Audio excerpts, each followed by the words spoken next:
설날 아침 차례상에 오르지 못한 아버지가 있었습니다. 그리고 10년 만에 밝혀진 진실. 안녕하세요. 노후와 인생 이야기입니다. 구독과 좋아요는 큰 힘이 됩니다. 자, 시작합니다. 설날 아침 투명인간이 된 아버지. 사람은 살아있는 동안에도 투명해질 수 있습니다. 보이지 않는 사람처럼, 존재하지만 존재하지 않는 것처럼. 가족 속에서도, 명절 아침에도. 설날 아침 큰아들 집. 2023년 설날 아침이었습니다. 큰아들 박민수의 집. 경기도 분당의 40평대 아파트였습니다. 주차장에는 차가 빼곡했습니다. 둘째 민호의 그랜저, 막내딸 수진이의 캐스퍼, 그리고 친척들의 차까지. 주차장이 모자라 길가에까지 차가 늘어서 있었습니다. 현관문을 열고 들어서면 바로 전 냄새가 코를 찔렀습니다. 부엌에서는 큰며느리 윤희가 앞치마를 두르고 전을 부치고 있었습니다. 둘째 며느리 경미가 옆에서 나무를 묻히고, 막내딸 수진이는 과일을 깎고 있었습니다. 여자들의 손은 쉴 새 없이 움직였고 입에서는 웃음소리가 터져나왔습니다. 거실에서는 남자들이 소파에 앉아 TV를 보고 있었습니다. 아침 특집 프로그램이 나오고 있었습니다. 큰아들 민수는 커피를 마시며 휴대폰을 보고 있었고 둘째 민호는 신문을 펼쳐 들었습니다. 손주들은 새 옷을 입고 거실을 뛰어다녔습니다. 5살짜리 막내 손주는 세뱃돈 봉투를 손에 쥐고 방방 뛰었고 초등학교 3학년인 큰 손주 지훈이는 게임기를 들고 소파에 앉아 있었습니다. 명절 아침의 전형적인 풍경이었습니다. 소란스럽고 복잡거리고 활기찼습니다. 음식 냄새와 웃음소리가 집안 가득 퍼졌습니다. 모든 것이 평범했습니다. 단 한 가지를 제외하고는 복도 끝 작은 방. 그 문은 닫혀 있었습니다. 안에는 박정수, 74살 아버지가 혼자 앉아 있었습니다. 작은 방이었습니다. 본래는 서재로 쓰던 공간이었는데 아버지가 가끔 큰아들 집에 올 때면 이 방에 머물렀습니다. 창문 하나 있는 좁은 방, 책장과 책상 그리고 접이식 침대 하나가 전부였습니다. 아버지는 창가에 앉아 밖을 바라보고 있었습니다. 설날 아침이라 거리는 조용했습니다. 차들이 없었습니다. 사람도 보이지 않았습니다. 하늘은 회색이었고 곧 눈이 올 것 같았습니다. 밖에서 웃음소리가 들렸습니다. 큰며느리 윤희의 목소리였습니다. 전 잘 부쳤어요. 경미 씨, 이거 좀 봐요. 하하하. 아이들 웃음소리도 섞였습니다. 할머니, 나 세배하면 돈 얼마 줘? 야, 너 욕심쟁이야? 킥킥킥. 아버지는 그 소리를 들으며 가만히 앉아 있었습니다. 그때 노크 소리가 났습니다. 문이 조금 열렸습니다. 큰아들 민수였습니다. 아버지, 아침 드셨어요? 응, 먹었다. 차례 곧 시작할 건데 아버지는 그냥 쉬세요. 무리하시면 안 돼요. 그래. 네. 그럼 저 나갈게요. 문이 다시 닫혔습니다. 아버지는 그대로 앉아 있었습니다. 무리하시면 안 된다. 그 말은 배려처럼 들렸습니다. 하지만 실제로는 그게 아니었습니다. 거리두기였습니다. 상에 오르지 마세요. 그냥 방에 계세요. 우리끼리 할게요. 아버지는 그 의미를 알았습니다. 말하지 않아도 알았습니다. 10년 동안 느껴온 것이었습니다. 실패한 가장. 박정수는 한때 잘 나가던 건설업자였습니다. 1980년대부터 작은 건설사를 운영했습니다. 처음에는 소규모 인테리어 공사부터 시작했습니다. 사무실 인테리어, 상가 인테리어. 일을 성실하게 했고 품질이 좋았습니다. 입소문이 났습니다. 일감이 늘어났습니다. 90년대 들어서는 아파트 리모델링 공사도 맡게 되었습니다. 직원도 20명이 넘었습니다. 회사는 번창했습니다. 그때가 박정수의 전성기였습니다. 분당에 30평대 아파트를 샀습니다. 자식들 학원비도 아낌없이 댔습니다. 큰아들 민수는 좋은 대학에 갔고 둘째 민호도 뒤를 이었습니다. 막내딸 수진이는 아버지가 사준 피아노로 음대까지 갔습니다. 가족 여행도 자주 갔습니다. 여름이면 바다, 겨울이면 스키장. 아내는 늘 웃었습니다. 당신 덕분에 우리가 이렇게 사는 거예요. 박정수는 뿌듯했습니다. 그러나 1997년이 왔습니다. IMF, 외환위기. 그 단어들이 뉴스에 쏟아졌습니다. 기업들이 무너졌습니다. 은행이 문을 닫았습니다. 거리에는 실직자들이 넘쳐났습니다. 건설 경기도 얼어붙었습니다. 첫 번째 사건은 1998년 봄에 일어났습니다. 박정수가 수주한 강남의 대형 오피스텔 리모델링 공사였습니다. 계약금을 받고 공사를 시작했는데 발주처 회사가 부도가 났습니다. 하루아침에 공사비 3억 원을 받지 못했습니다. 이미 자재는 다 발주한 상태였고 인건비도 지급해야 했습니다. 박정수는 급하게 은행에서 대출을 받았습니다. 1억 5천만 원. 이자는 연 12%. 높았지만 선택의 여지가 없었습니다. 두 번째 사건은 그해 여름이었습니다. 인천의 한 아파트 단지 외벽 보수 공사를 맡았습니다. 공사는 순조롭게 진행됐습니다. 그런데 준공 직전 건물주가 바뀌었습니다. 새로운 건물주는 계약서에 흠을 잡았습니다. 공사 품질이 기준에 미달한다며 준공을 거부했습니다. 박정수는 억울했습니다. 감리단도 합격 판정을 내렸는데 건물주만 거부했습니다. 소송을 걸었지만 시간이 오래 걸렸습니다. 그 사이 공사비 2억 원을 받지 못했습니다. 직원 월급은 계속 나가야 했습니다. 박정수는 또 대출을 받았습니다.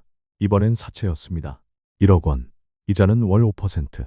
악독했지만 방법이 없었습니다. 세 번째 사건은 1999년 초였습니다. 경기도 소재 공장 신축 공사를 수주했습니다. 마지막 기회라고 생각했습니다. 이 공사만 제대로 마치면 빚을 갚고 다시 일어설 수 있을 거라고. 박정수는 남은 자금을 모두 쏟아부었습니다. 자재를 사고 인력을 투입했습니다. 공사가 70% 진행됐을 때였습니다. 발주처가 공사 중단을 통보했습니다. 자금 사정이 어렵다는 이유였습니다. 박정수는 애원했습니다. 조금만 기다려 달라고. 공사를 완료하고 나중에 받아도 된다고. 그러나 발주처는 계약을 파기했습니다. 위약금도 없었습니다. 박정수가 이미 투입한 비용만 2억 5천만 원이었습니다. 모두 날아갔습니다. 박정수는 버티려고 했습니다. 은행에서 추가 대출을 요청했지만 거절당했습니다. 신용등급이 떨어진 상태였습니다. 사채업자를 다시 찾아갔습니다. 이번엔 5천만 원. 이자는 월 8%. 미친 이자율이었지만 직원들 월급을 줘야 했습니다. 박정수는 빌렸습니다. 그러나 회생하지 못했습니다. 일감이 계속 끊겼습니다. 받을 돈은 안 들어왔고 갚을 빚은 늘어났습니다. 1999년 가을 회사는 부도가 났습니다. 직원들을 모두 보내야 했습니다. 20년 가까이 함께 일한 사람들이었습니다. 박정수는 그들 앞에서 고개를 숙였습니다. 미안하다고. 내 잘못이라고. 어떤 직원은 울었습니다. 사장님, 우리도 알아요. 사장님 잘못이 아니라는 거. 그러나 어떤 직원은 화를 냈습니다. 사장님이 왜 이러십니까? 우리 믿고 따라왔는데. 우리 가족은 어떻게 먹고 살라고요? 박정수는 아무 말도 할 수 없었습니다. 할 말이 없었습니다. 회사가 문을 닫았습니다. 그러나 빚은 남았습니다. 은행 대출 1억 5천만 원, 사채 1억 5천만 원, 미지급 공사비 1억 5천만 원, 자재 외상값 5천만 원, 모두 합치면 5억이 넘었습니다. 감당할 수 없는 금액이었습니다. 법원에서 연락이 왔습니다. 집이 경매로 넘어갑니다. 박정수는 그 통지서를 받아들고 한참을 멍하니 있었습니다. 30평 아파트, 가족과 함께 살던 집, 큰아들 민수가 고등학교 때부터 살던 집, 둘째 민호가 대학 합격 통지서를 받던 날 가족이 함께 기뻐하던 집, 막내 수진이가 피아노 연습을 하던 집, 그 집을 빼앗긴다는 것이 실감나지 않았습니다. 아내에게 말했습니다. 여보, 집을 잃게 됐어. 아내는 한참을 말이 없었습니다. 그러고는 조용히 말했습니다. 괜찮아요. 다시 시작하면 되죠. 그 말이 박정수를 더 아프게 했습니다. 아내는 원망하지 않았습니다. 그러나 그 눈빛에는 깊은 슬픔이 있었습니다. 2000년 봄, 집은 경매로 넘어갔습니다. 가족은 전세로 옮겼습니다. 20평도 안 되는 작은 빌라였습니다. 아내는 울지 않았습니다. 그러나 웃지도 않았습니다. 그냥 묵묵히 짐을 쌌습니다. 아이들은 말이 없었습니다. 큰아들 민수는 대학을 졸업하고 취업 준비 중이었습니다. 이력서를 쓰면서 주소란에 새 주소를 적을 때 민수는 펜을 오래 잡고 있었습니다. 둘째 민호는 대학 3학년이었습니다. 학교에서 돌아와 새 집을 보고 아무 말도 하지 않았습니다. 그냥 자기 방으로 들어갔습니다. 막내 수진이는 고등학생이었습니다. 방이 좁아서 피아노를 들여놓을 수 없었습니다. 수진이는 피아노를 중고로 팔았습니다. 아버지 몰래. 그 사실을 나중에 알게 된 박정수는 말할 수 없이 가슴이 아팠습니다. 그들은 아버지를 바라보는 눈빛이 달라져 있었습니다. 원망은 아니었습니다. 그러나 실망이었습니다. 아버지가 실패했다는 것, 우리 집이 무너졌다는 것, 그 사실이 아이들의 눈에 그대로 보였습니다. 자식들의 빚, 집을 잃은 것으로 끝이 아니었습니다. 자식들에게도 빚이 쏟아졌습니다. 박정수가 대출을 받을 때 자식들을 연대보증인으로 세웠기 때문입니다. 당시에는 회사가 잘 돌아갈 거라고 믿었습니다. 곧 갚을 수 있을 거라고 생각했습니다. 금융위기가 이렇게까지 오래 갈 줄은 몰랐습니다. 그러나 부도가 나면서 모든 것이 무너졌습니다. 큰아들 민수에게 은행에서 연락이 왔습니다. 2000년 여름이었습니다. 채무 변제 독촉이었습니다. 1억 2천만 원. 민수는 그 금액을 보고 눈앞이 캄캄해졌습니다. 갓 취업한 신입사원이었습니다. 중소기업이었습니다. 월급은 100만 원이 조금 넘었습니다. 1억 2천. 민수는 계산기를 두들겼습니다. 월급을 한 푼도 안 쓰고 모아도 10년이 걸렸습니다. 밥을 먹고 교통비를 쓰고 월세를 내면 평생 갚아도 갚을 수 없는 금액이었습니다. 민수는 은행을 찾아갔습니다. 담당 직원을 만났습니다. 저는 학생일 때 보증을 선 겁니다. 아버지 회사가 어려운 줄 몰랐어요. 제발 유예 기간을 주세요. 직원은 차갑게 말했습니다. 죄송합니다만 연대보증이란 게 그런 겁니다. 채무자가 갚지 못하면 보증인이 대신 갚는 거죠. 법적으로 의무가 있으십니다. 민수는 애원했습니다. 그럼 분할 상환이라도 할 수 있습니까? 직원은 고개를 저었습니다. 이미 연체 상태입니다. 일시 변제하셔야 합니다. 민수는 무너졌습니다. 둘째 민호에게도 연락이 왔습니다. 8천만 원. 민호는 대학생이었습니다. 대학 3학년. 등록금도 버거운 상황이었습니다. 아르바이트를 3개 하고 있었습니다. 편의점, 주유소, 학원 조교. 하루에 4시간씩 자면서 일했습니다. 그런데 빚이 8천만 원. 민호는 아버지에게 전화했습니다. 목소리는 떨렸습니다. 아버지, 이거 어떻게 하라고요? 저 대학생이에요. 돈이 어디 있어요? 박정수는 전화기 너머에서 한참을 침묵했습니다. 그러고는 갈라진 목소리로 말했습니다. 미안하다. 아버지가 해결할게. 그런데 어떻게 해결할 수 있었겠습니까? 박정수에게도 돈이 없었습니다. 막내딸 수진이에게도 5천만 원의 빚이 돌아왔습니다. 수진이는 고등학생이었습니다. 대학 입시를 준비 중이었습니다. 음대 입시, 피아노를 전공하고 싶었습니다. 그런데 빚 5천만 원. 수진이는 아버지를 찾아왔습니다. 아버지, 저 대학 못 가는 거예요? 빚 때문에요? 박정수는 딸의 손을 잡았습니다. 아니다. 내가 대학은 가야지. 아버지가 뭐든 할게. 수진이는 울었습니다. 아버지, 됐어요. 저 대학 안 갈래요. 이 빚부터 갚아야죠. 박정수는 그 말을 듣고 가슴이 찢어지는 것 같았습니다. 자식들은 각자 빚을 떠안고 살기 시작했습니다. 큰아들 민수는 회사 월급에서 조금씩 갚아나갔습니다. 한 달에 50만 원씩. 그러면 20년이 걸렸습니다. 민수는 결혼도 포기했습니다. 연애도 하지 않았습니다. 빚쟁이가 무슨 결혼이냐고 생각했습니다.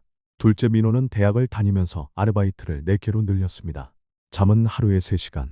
학교 성적은 떨어졌습니다. 졸업하지 못할 수도 있었습니다. 그러나 선택의 여지가 없었습니다. 막내 수진이는 음대를 포기했습니다. 대학 진학 자체를 포기했습니다. 고등학교를 졸업하고 백화점 판매직으로 취직했습니다. 하루 10시간씩 일했습니다. 월급은 90만 원. 거기서 빚을 갚고 생활비를 쓰면 남는 게 없었습니다. 그렇게 2년이 흘렀습니다. 자식들은 지쳐갔습니다. 끝이 보이지 않는 빚. 평생 갚아도 끝나지 않을 것 같은 절망. 그들은 점점 아버지를 멀리했습니다. 명절에도 연락하지 않았습니다. 전화가 와도 받지 않았습니다. 아버지를 만나면 화가 치밀었기 때문입니다. 왜 우리를 보증인으로 세웠어요? 왜 우리 인생까지 망쳤어요? 그 말을 하고 싶었지만 참았습니다. 말하면 더 괴로울 것 같았습니다. 2002년 여름 박정수의 아내가 쓰러졌습니다. 뇌출혈이었습니다. 아침에 일어나더니 갑자기 머리가 아프다고 했습니다. 그러고는 그 자리에서 쓰러졌습니다. 119가 왔습니다. 병원으로 실려갔습니다. 의사가 말했습니다. 너무 늦었습니다. 뇌출혈이 광범위합니다. 수술을 해도 의식을 회복하기 어렵습니다. 박정수는 중환자실 밖에 앉아 있었습니다. 하루 종일, 밤새도록. 아내는 의식을 회복하지 못했습니다. 일주일 후 세상을 떠났습니다. 장례식장에 사람은 많지 않았습니다. 친척 몇 명, 옛날 직원 2명, 동네 지인 몇 명. 그것이 전부였습니다. 큰아들 민수는 빈소 앞에 서서 문상객을 맞았습니다. 얼굴에 표정이 없었습니다. 기계적으로 절을 받았습니다. 고맙습니다. 고맙습니다.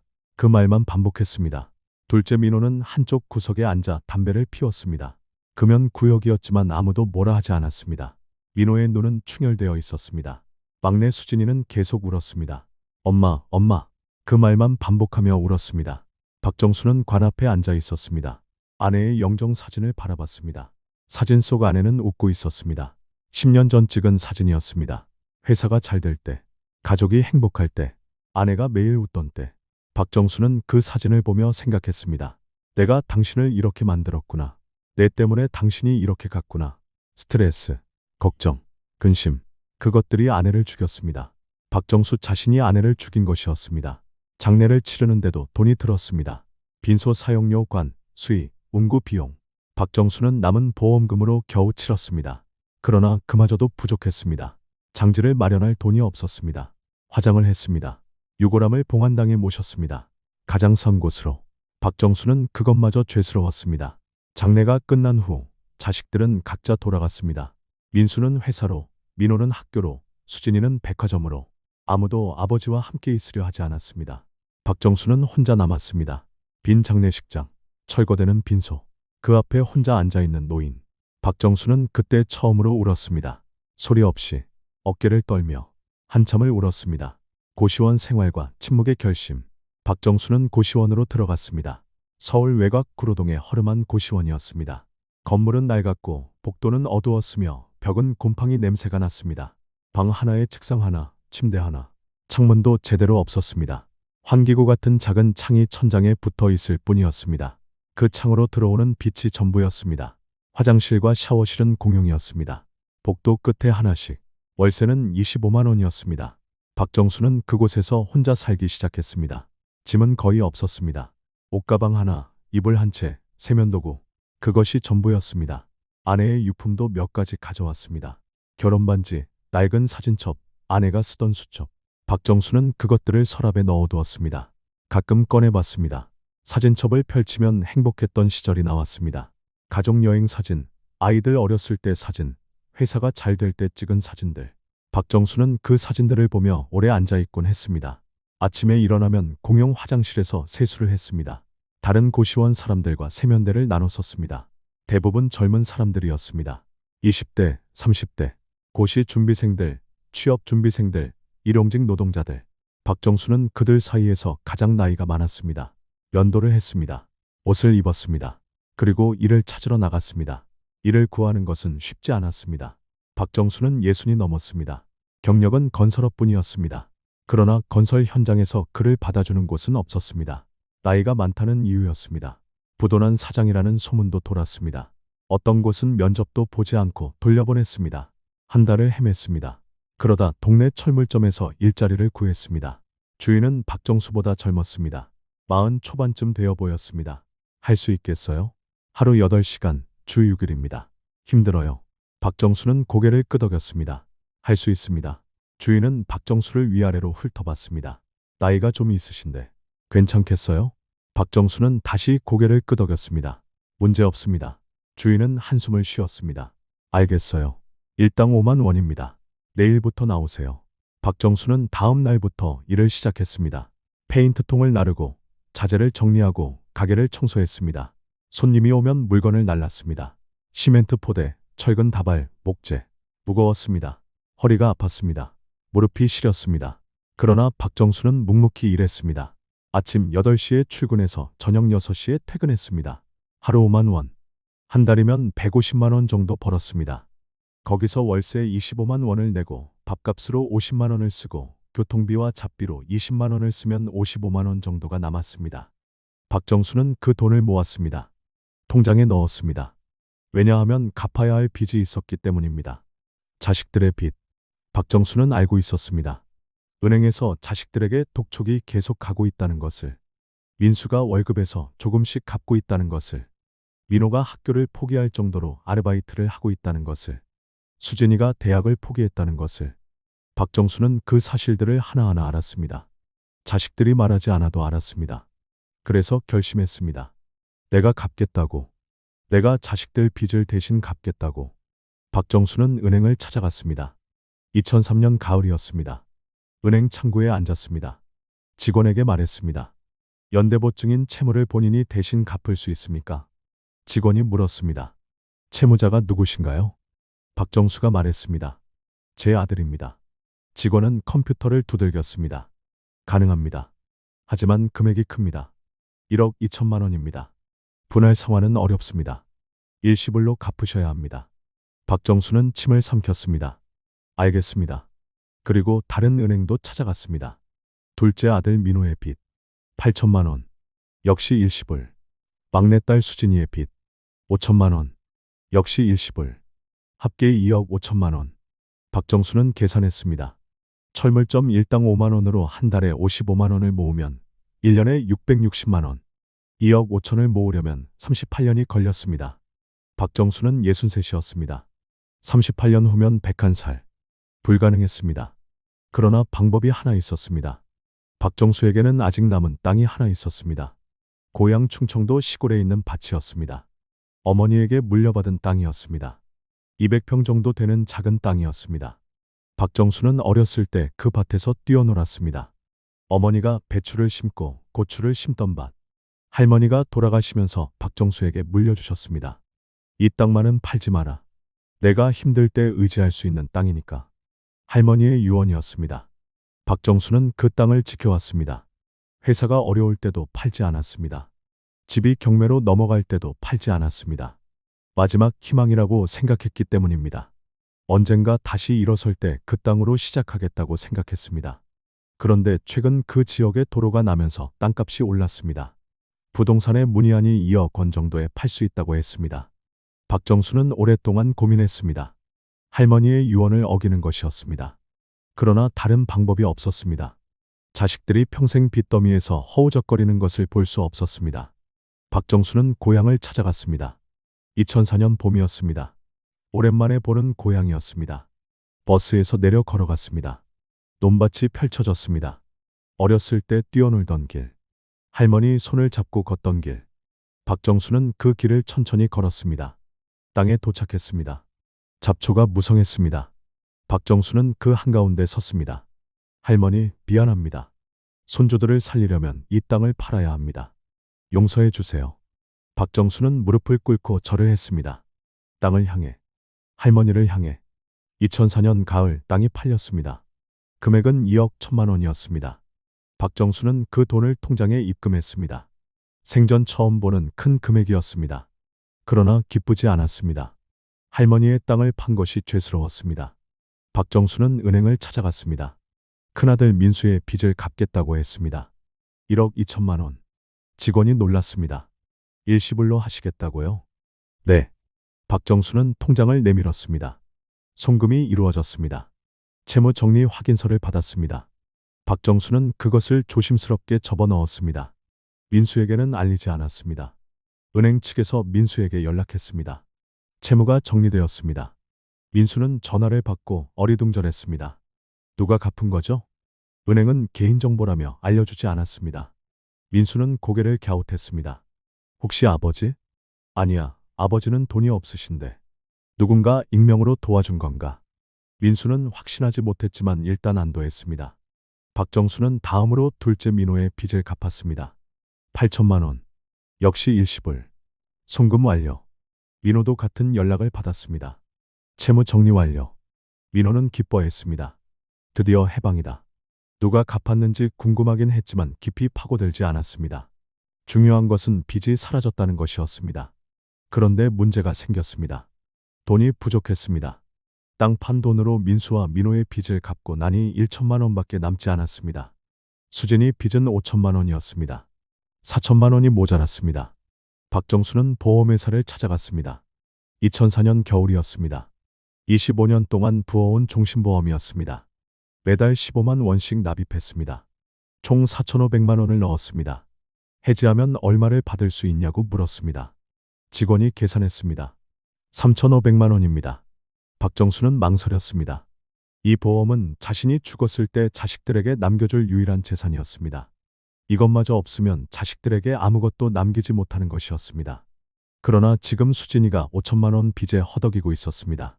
백화점에서 하루 10시간씩 일하며 한 푼, 두 푼 갚고 있었습니다. 평생 갚아도 끝나지 않을 빚. 박정수는 결심했습니다. 해지하겠습니다. 직원이 물었습니다. 해지하시면 재가입이 어렵습니다. 나이가 많으셔서요. 괜찮으시겠어요? 박정수는 고개를 끄덕였습니다. 괜찮습니다. 직원이 서류를 내밀었습니다. 여기 서명하세요. 박정수는 서명했습니다. 25년의 보험이 사라졌습니다. 환급금 3,500만 원을 받았습니다. 그리고 철물점에서 모은 돈 500만 원을 합쳤습니다. 총 4천만 원. 은행으로 갔습니다. 수진이의 빚 5천만 원 중 4천만 원을 갚았습니다. 나머지 1천만 원은 박정수가 직접 갚기로 했습니다. 철물점 월급으로 조금씩. 은행과 협의했습니다. 월 50만 원씩 분할 상환. 20개월이면 끝. 박정수는 동의했습니다. 2005년 봄, 자식들의 빚이 모두 정리됐습니다. 자식들은 각자 은행에서 연락을 받았습니다. 채무 정리 완료. 누가 갚았는지는 알 수 없었습니다. 그들은 서로에게 물었습니다. 혹시 내가 갚았어? 아니야, 나도 몰라. 결국 누군가 익명으로 갚아준 거라고 결론 내렸습니다. 어쩌면 옛날 아버지 회사 직원 중 누군가였을지도. 아니면 먼 친척 중 누군가였을지도. 확실하진 않았지만 일단 빚에서 벗어났다는 사실에 안도했습니다. 박정수는 아무 말도 하지 않았습니다. 왜냐하면 그는 생각했습니다. 자식은 부모 빚을 몰라도 되지만 부모는 자식 빚을 안다고. 자식에게 빚을 지게 한 것도 자신이고 그것을 갚는 것도 자신의 몫이라고. 자식들이 알면 미안해할 거라고. 그럼 자식들이 또 짐을 지고 살 거라고. 그래서 말하지 않기로 했습니다. 평생. 박정수는 다시 고시원으로 돌아갔습니다. 아무것도 남지 않았습니다. 땅도 보험도 저축도. 65살. 그에게 남은 것은 철물점 일당 5만 원뿐이었습니다. 그러나 후회하지 않았습니다. 자식들이 빚에서 벗어났습니다. 그것으로 충분했습니다. 그날 밤 박정수는 고시원 방에서 아내의 사진을 꺼내봤습니다. 당신, 우리 애들 빚은 다 갚았소. 이제 애들은 자유요. 당신도 좀 편히 쉬시오. 박정수는 사진에 대고 조용히 말했습니다. 그리고 사진을 가슴에 안았습니다. 오랫동안 10년의 시간 그리고 냉대. 그 후 10년이 흘렀습니다. 자식들은 각자의 삶을 살았습니다. 큰아들 민수는 결혼했습니다. 2006년이었습니다. 회사 동료를 만나 연애했고 프로포즈했고 결혼했습니다. 결혼식에 박정수도 초대받았습니다. 신랑 아버지 자리에 앉았습니다. 그러나 축사는 하지 않았습니다. 민수가 말했습니다. 아버지, 축사는 안 하셔도 돼요. 제가 친구한테 부탁했어요. 박정수는 고개를 끄덕였습니다. 그래, 그게 낫겠구나. 결혼식 내내 박정수는 구석 자리에 앉아 있었습니다. 하객들이 물었습니다.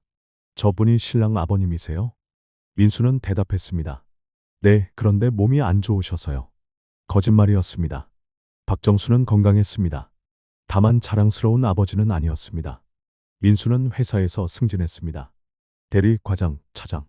빚이 없어지니 삶이 안정됐습니다. 분당에 아파트를 샀습니다. 40평대. 은행 대출을 받았지만 갚을 수 있는 금액이었습니다. 아이 둘을 낳았습니다. 첫째 아들, 둘째 딸. 가정을 꾸렸습니다. 주말이면 아이들과 놀러 다녔습니다. 삶은 평범했고 행복했습니다. 그러나 민수는 아버지를 자주 찾지 않았습니다. 명절 때 전화했습니다. 아버지, 설날인데 형 집에 오실 수 있으세요? 박정수는 갔습니다. 그러나 환영받는 기분은 아니었습니다. 첫 번째 명절 장면은 2010년 설날이었습니다. 민수의 새 아파트였습니다. 넓고 깨끗했습니다. 거실에는 큰 TV가 있었고 주방에는 최신 가전제품들이 있었습니다. 박정수는 현관에서 신발을 벗으며 생각했습니다. 잘 살고 있구나. 민수가 맞이했습니다. 아버지, 오셨어요? 들어오세요. 박정수는 들어갔습니다. 거실 소파에 앉으려는데 며느리 윤희가 말했습니다. 아버님, 아이들이 소파에서 놀고 있어서요. 저쪽 방에 계시면 안 될까요? 편하게 쉬실 수 있어요. 박정수는 고개를 끄덕였습니다. 그래, 그럼 그리할게. 방으로 들어갔습니다. 작은 방이었습니다. 서재로 쓰는 방. 박정수는 그곳에 앉아 있었습니다. 거실에서 웃음소리가 들렸습니다. 민수, 민호, 수진이 그리고 며느리들, 손주들 모두 거실에서 떡국을 먹고 있었습니다. 박정수는 혼자 방에서 먹었습니다. 윤희가 가져다 준 떡국. 그릇은 작았고 떡은 적었습니다. 박정수는 먹으면서 생각했습니다. 나는 왜 여기 있는 걸까? 두 번째 명절 장면은 2015년 추석이었습니다. 역시 민수의 집이었습니다. 이번엔 차례상을 차렸습니다. 조상님께 절하는 날이었습니다. 상이 차려졌습니다. 돌아가신 할아버지, 할머니, 그리고 박정수의 아내. 민수가 말했습니다. 차례 지내겠습니다. 모두 모여주세요. 가족들이 모였습니다. 그런데 박정수에게는 아무 말이 없었습니다. 박정수는 방 안에 있었습니다.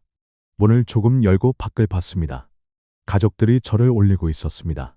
상 위에는 조상님 자리가 있었습니다. 그러나 박정수 자리는 없었습니다. 아직 살아있으니까. 그러나 이상했습니다. 다른 집에서는 살아계신 어른도 상 위에 앉는 경우가 많았습니다. 제사가 아니라 차례니까. 그러나 민수는 박정수를 부르지 않았습니다. 박정수는 문을 닫았습니다. 그리고 방 안에서 혼자 절을 했습니다. 아내를 향해. 당신, 나는 여기서 뭘 하고 있는 걸까? 세 번째 장면은 2020년 설날이었습니다. 코로나가 한창이던 시기였습니다. 민수가 전화했습니다. 아버지, 올해는 코로나 때문에 모이기 어려울 것 같아요. 그냥 각자 집에서 지내요. 박정수는 알겠다고 했습니다. 그런데 나중에 알게 됐습니다. 민수, 민호, 수진이는 다 모였다는 것을. 박정수만 부르지 않은 것이었습니다. 박정수는 그 사실을 알고도 아무 말 하지 않았습니다. 그냥 고시원 방에서 혼자 떡국을 끓여 먹었습니다. 편의점에서 산 떡. TV에서는 설날 특집 프로그램이 나왔습니다. 가족들이 웃고 떠드는 장면. 박정수는 TV를 끄고 누웠습니다. 둘째 민호도 마찬가지였습니다. 민호는 IT 회사에 취직했습니다. 빚이 없어지니 대학을 무사히 졸업할 수 있었습니다. 회사는 좋았고 연봉도 괜찮았습니다. 결혼했습니다. 수원에 집을 샀습니다. 아이 하나를 낳았습니다. 주말이면 가족과 놀러 다녔습니다. 에버랜드, 롯데월드 바다. 민호는 행복했습니다. 그러나 민호도 아버지를 자주 보지 않았습니다. 생일에 한 번, 명절에 한 번. 그것이 전부였습니다. 전화 통화도 짧았습니다. 아버지, 잘 지내세요? 그래, 잘 있다. 건강하시죠? 응, 건강해. 그럼 이만 들어갈게요. 그래, 그래라. 통화는 1분을 넘기지 않았습니다. 민호는 아버지와 무슨 말을 해야 할지 몰랐습니다. IMF 때 일은 기억하고 싶지 않았습니다. 빚쟁이로 살았던 시절도 잊고 싶었습니다. 아버지를 보면 그 기억이 떠올랐습니다. 그래서 피했습니다. 막내 수진이도 그랬습니다. 수진이는 백화점을 그만두고 작은 카페를 차렸습니다. 빚이 없어지니 작은 대출을 받을 수 있었습니다. 카페를 오픈했습니다. 장사가 잘 됐습니다. 남편을 만났습니다. 결혼했습니다. 카페를 2개로 늘렸습니다. 딸 하나를 낳았습니다. 수진이는 행복했습니다. 그러나 수진이도 아버지에게는 거리를 뒀습니다. 카페 오픈할 때 아버지를 초대하지 않았습니다. 결혼식 때도 아버지는 구석자리에 앉았습니다. 수진이의 친구가 물었습니다. 신부 아버지는요? 수진이는 대답했습니다. 저기 계세요. 그런데 몸이 안 좋으셔서 잘 못 다니세요. 거짓말이었습니다. 박정수는 건강했습니다. 다만 딸이 자랑하고 싶은 아버지는 아니었습니다. 자식들은 모두 잘 살았습니다. 빚에서 벗어났고 가정을 꾸렸고 안정을 찾았고 성공했습니다. 그러나 그들은 아버지를 존경하지 않았습니다. 사랑하지 않는 것은 아니었습니다. 그러나 거리를 뒀습니다. 실패한 가장, 빚을 남긴 사람. 그 이미지가 남아 있었습니다. 박정수는 그것을 느꼈습니다. 그러나 말하지 않았습니다. 불평하지 않았습니다. 섭섭하다고 하지 않았습니다. 그냥 조용히 있었습니다.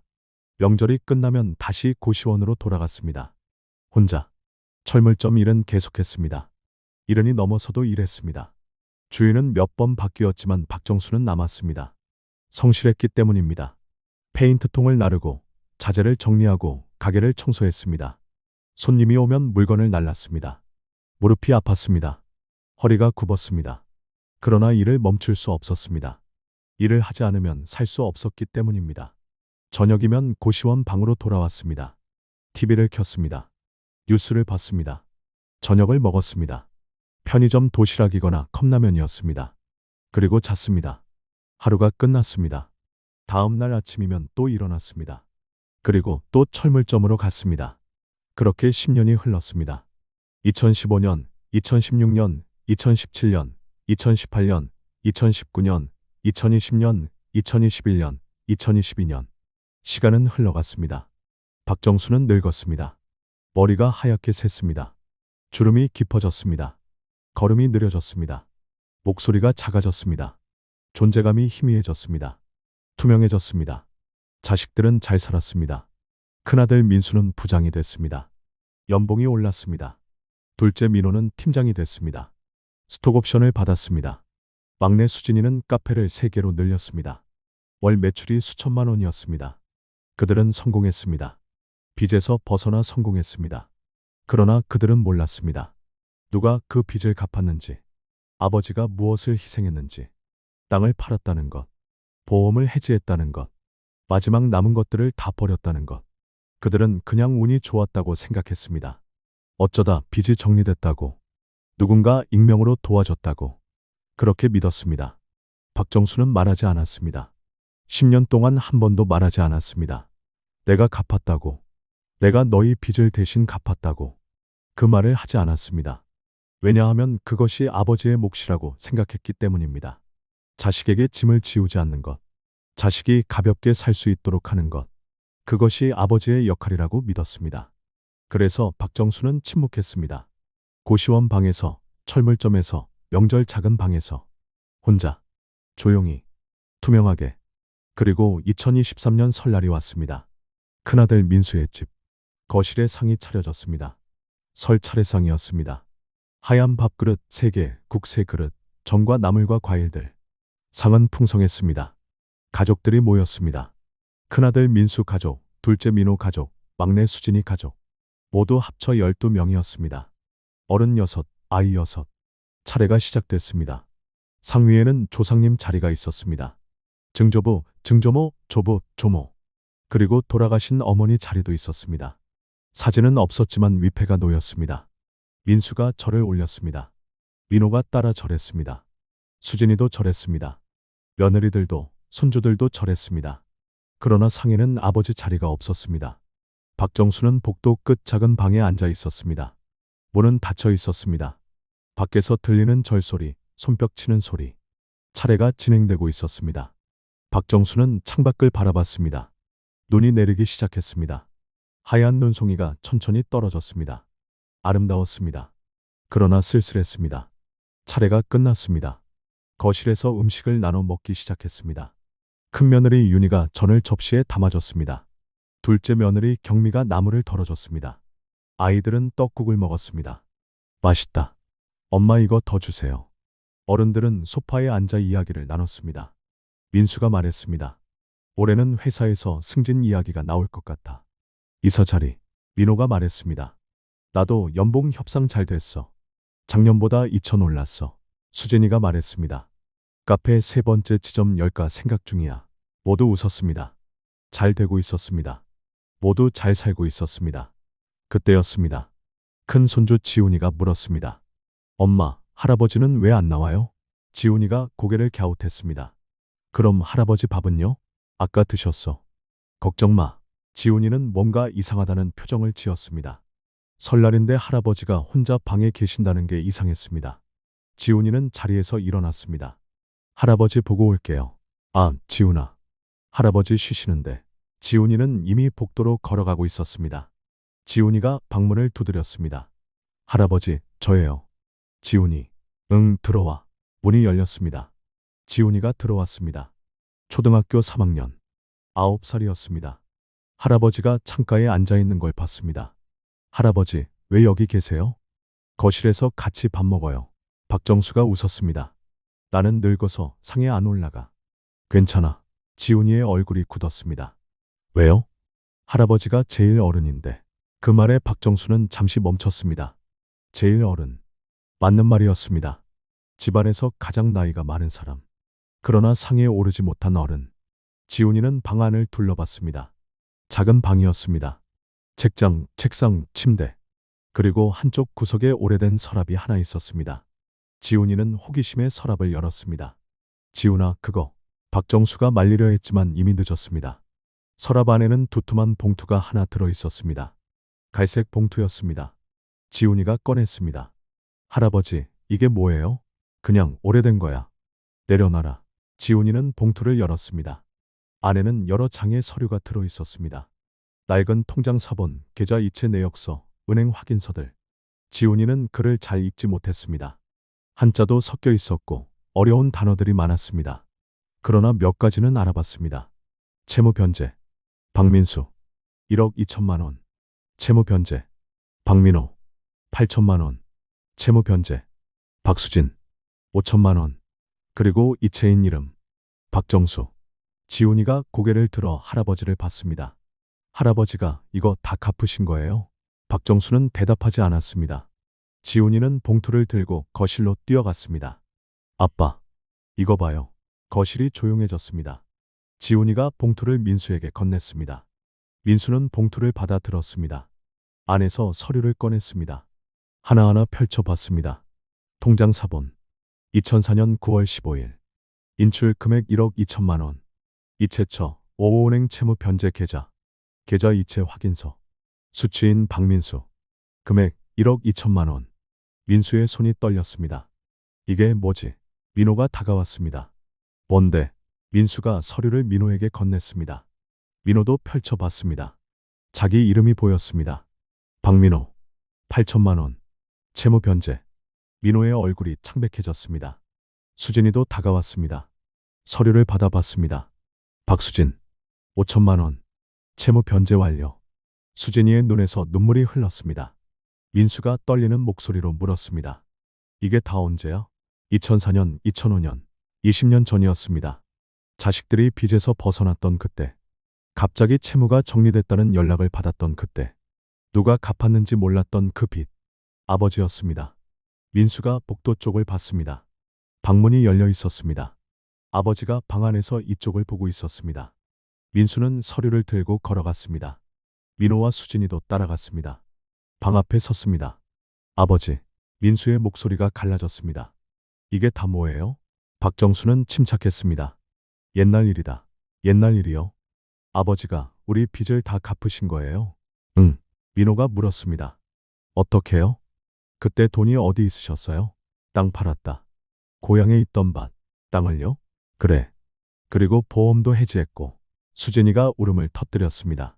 아버지, 왜요? 왜 말 안 하셨어요? 박정수는 잠시 침묵했습니다. 그리고 담담하게 말했습니다. 자식은 부모 빚 몰라도 되지만 부모는 자식 빚을 안다. 내가 너희한테 빚을 지게 한 거니까 내가 갚는 게 맞지. 그 말에 민수가 무릎을 꿇었습니다. 아버지, 민호도 무릎을 꿇었습니다. 수진이는 이미 주저앉아 울고 있었습니다. 거실에 있던 며느리들도 다가왔습니다. 큰 며느리 윤희가 봉투를 보고 눈이 커졌습니다. 아버님이 이 모든 걸. 둘째 며느리 경미도 눈물을 흘렸습니다. 손주들은 무슨 일인지 몰라 어른들을 바라봤습니다. 지훈이만 조용히 할아버지 옆에 섰습니다. 민수가 떨리는 목소리로 물었습니다. 아버지, 그럼 그 뒤로는 어떻게 사셨어요? 고시원에서 살았지. 철물점에서 일하고. 고시원이요? 응. 괜찮더라. 작지만 살만했어. 민수는 더 이상 말을 잇지 못했습니다. 20년 동안 아버지는 고시원에서 혼자 살았습니다. 하루 5만 원짜리 일을 하면서 자식들 빚을 갚느라 자신의 모든 것을 버리고 그리고 한마디도 하지 않았습니다. 그동안 자식들은 잘 살았습니다. 빚에서 벗어나 집을 사고 아이를 낳고 승진하고 사업을 키웠습니다. 그러면서도 아버지를 멀리했습니다. 실패한 가장이라고 생각했습니다. 명절 때도 상에 올리지 않았습니다. 민수는 자신이 너무 부끄러웠습니다. 아버지, 죄송합니다. 박정수는 고개를 저었습니다. 미안할 것 없다. 내가 아버지잖아. 그 말이 민수의 가슴을 무너뜨렸습니다. 내가 아버지잖아. 너희를 위해 모든 것을 희생하는 게 당연하다는 듯이. 너희가 몰라도 상관없다는 듯이. 민수는 얼굴을 묶고 울었습니다. 45살 어른이, 회사 부장이 아버지 앞에서 아이처럼 울었습니다. 민호도 울었습니다. 수진이는 아버지 손을 잡고 울었습니다. 며느리들도 손주들도 조용히 서 있었습니다. 거실의 차례상 위로 눈이 내리는 게 창밖으로 보였습니다. 하얀 눈이 조용히 내렸습니다. 다음 해인 2024년 설날이었습니다. 큰아들 민수의 집. 거실에 상이 차려졌습니다. 하지만 이번에는 달랐습니다. 상맨 위 가장 중앙 자리에 박정수가 앉았습니다. 자식들이 절을 올렸습니다. 손주들도 절을 올렸습니다. 차례가 끝나고 음식을 나눴습니다. 아버지가 먼저 수저를 들었습니다. 그러자 자식들도 먹기 시작했습니다. 지훈이가 할아버지 옆에 앉아 물었습니다. 할아버지, 이제 할아버지가 제일 위에 앉는 거 맞죠?